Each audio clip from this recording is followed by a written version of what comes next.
आज के इस वीडियो में एक क्वेश्चन देखेंगे। मैं आपको क्वेश्चन रीड करके बता देता हूँ। ये कह रहा है कि N induction machine is operated with two values of frequency with the ratio of 1:2 without changing the voltage. ठीक है ना। एक इंडक्शन मशीन है जो दो फ्रीक्वेंसीज पे ऑपरेटेड करती है, और ये जो दो फ्रीक्वेंसीज है ना, उनका जो रेशियो है वो 1:2 का है। ठीक है। और उसका जो वोल्टेज है वो चेंज नहीं किया जा रहा है। ठीक है ना। जब ये फ्रीक्वेंसी चेंज हो रही है ना, तब ये वोल्टेज जो है वो चेंज नहीं किया जा रहा है, मतलब वोल्टेज को कांस्टेंट रखा जा रहा है। Then the starting torque of the machine for two cases will be in the ratio of.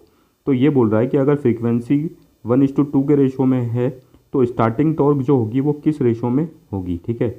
अब देखो ये कुछ ऑप्शन दे रखे हैं। सबसे पहले तो देखो फ्रीक्वेंसी आपका जो रेशो दे रखा है वो ऑपरेट कर रही है F1/F2 इक्वल्स टू 1/2। 1:2 का रेशो दे रखा है तो उसको अपन ऐसे लिख सकते हैं। ठीक है। जैसे कि क्वेश्चन में दे रखा था, induction motor operated at to values of frequency, और फ्रीक्वेंसी के जो दो वैल्यू है फ्रीक्वेंसी की वो किस रेशो में थी, 1:2 की। तो देखो क्रॉस मल्टीप्लाई करेंगे तो 2 इधर जाएगा और ये F2 इधर जाएगा, तो ये हो जाएगा 2F1 इक्वल्स टू F2। और अपन से इसने पूछा है कि स्टार्टिंग टॉर्क का इन दोनों फ्रीक्वेंसी के केस में जो स्टार्टिंग टॉर्क का जो रेशो होगा ना वो आपको बताना है। जैसे कि क्वेश्चन में देखो ये लिख रखा था, starting torque of the machine for two cases will be in the ratio of. तो स्टार्टिंग टॉर्क का जो रेशो है इन दो केसेस में, इन दो फ्रीक्वेंसी के केसेस में, वो अपन को बताना है। अब देखो जो इंडक्शन मशीन होती है उसकी जो स्टार्टिंग टॉर्क होती है वो क्या होती है, torque develop at the instant of starting a motor.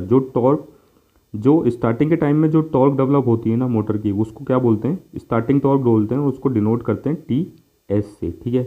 अब देखो स्टार्टिंग टॉर्क का जो फॉर्मूला होता है वो होता है 3/2 pi into synchronous speed into E2 generated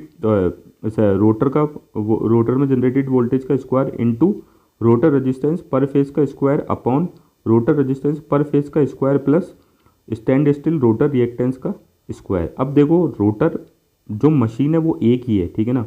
बस उसकी फ्रीक्वेंसी को चेंज किया जा रहा है। तो देखो 3/2 पाई तो नंबर है वो तो वैसे ही कांस्टेंट रहेंगे।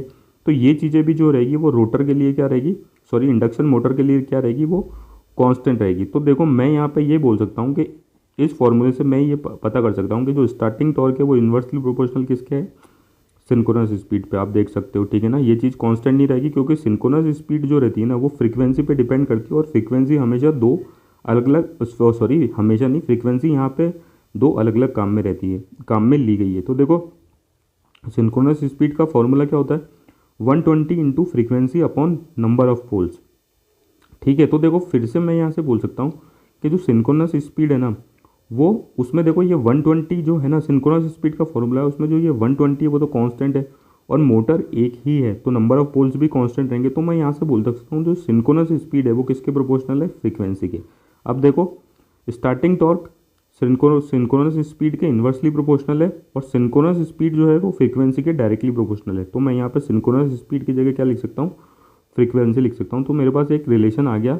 मैं बोल सकता हूँ स्टार्टिंग टॉर्क जो होगी ना वो इन्वर्सली प्रोपोर्शनल होगी किसके, फ्रीक्वेंसी के। ठीक है ना। अब देखो फ्रीक्वेंसी के इन्वर्सली प्रोपोर्शनल होगी तो अपन से देखो इन दोनों फ्रीक्वेंसी के केस में स्टार्टिंग टॉर्क का रेशो दिया गया है। तो देखो मैंने यहाँ पे फॉर्मूला लिखा, starting torque of eight first frequency तो 1/F1। ठीक है ना। इस रिलेशन के हिसाब से starting torque eight second frequency 1/F2। ठीक है। ये रिलेशन अपने पास आ गया, मैंने यहाँ से ये लिखा है। ठीक है।